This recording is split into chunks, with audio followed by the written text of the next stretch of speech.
Hi you two, welcome to your guided reading lesson for today.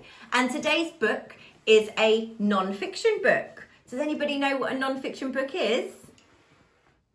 That's right, it's a book about real events, about facts, it's factual, whereas lots of the books that we usually read are fiction books and those are made up stories. So today's book is called Nature Trail Park.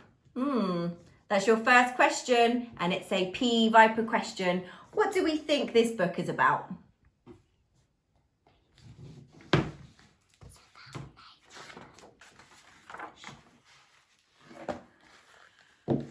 Before we start reading our book, who recognises this page?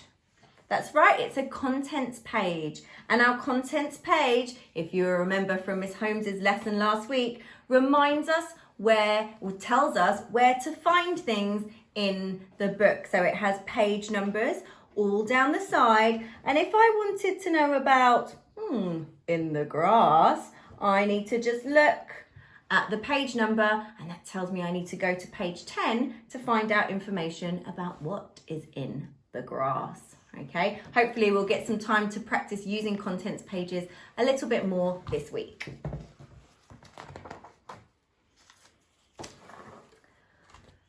In the park.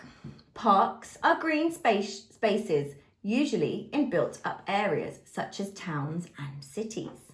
Some parks are huge, others are tiny. Big or small, parks provide a wild space for plants and animals. That's why parks are great places to study nature. This symbol warns when special care is needed. Wash your hands after touching the soil. Always take good care of nature. Never pick plants and disturb animals, as little as possible. So, your question is, why do we need to wash our hands after touching the soil? And that's an I Viper question, an inference question. Why do you think they have this sign in parks that tells us we need to wash our hands after touching the soil?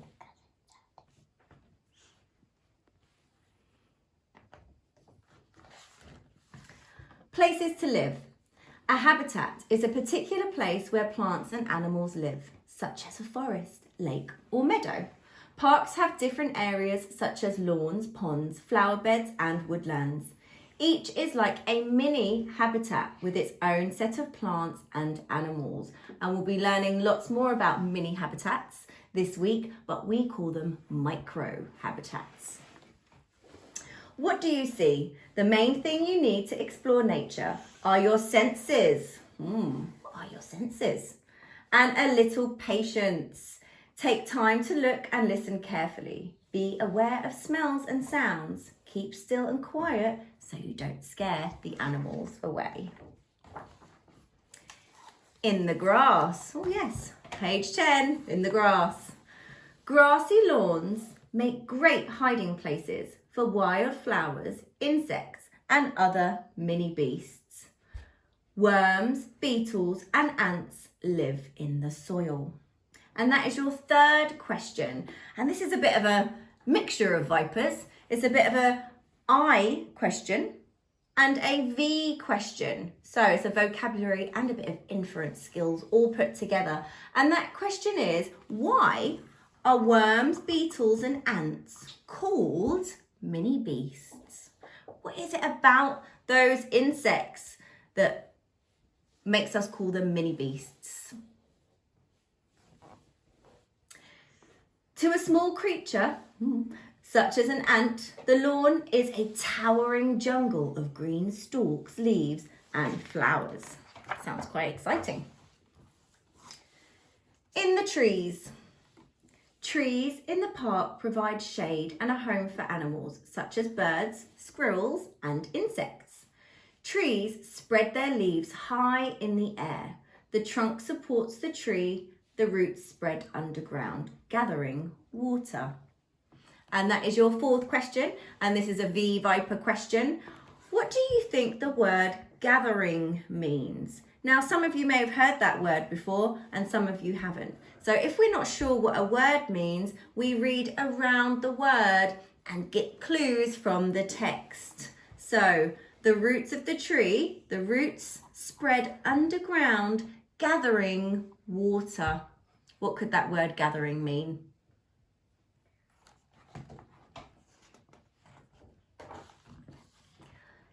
In a bush. Bushes and shrubs are smaller than trees, but have the same features, leaves, twigs, roots, and a woody stem. In spring and summer, all sorts of mini beasts make their homes in the bushes.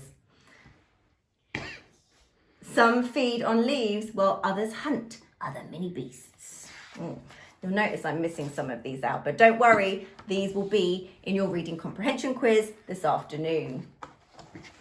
And we'll actually have this book in class so you guys can read it and get some facts from it. By the water.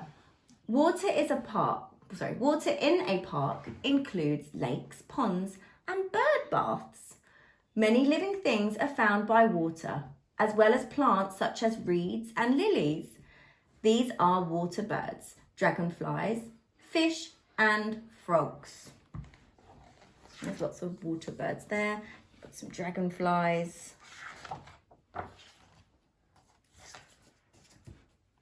Under a stone.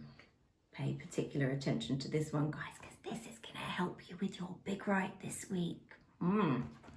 All sorts of mini beasts live under stones and in damp corners. Counting their legs can help you identify them. Insects, such as beetles and earwigs, have 6 legs. Spiders have 8 legs. Centipedes, millipedes, and woodlice have many legs.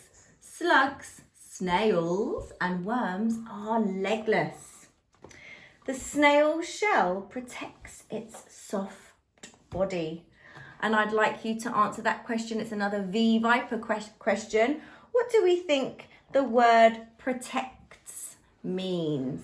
So the snail shell protects its soft body. What does the word protect mean? Flowers. Flowers brighten up the park and provide food for insects.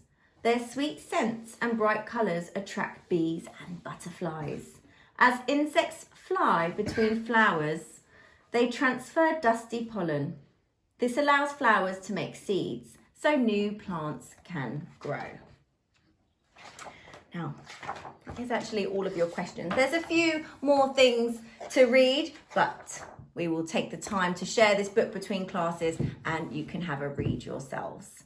Okay, so I hope you enjoyed this book, and remember, it's going to help you with your reading comprehension this afternoon. Have a good day, Year 2.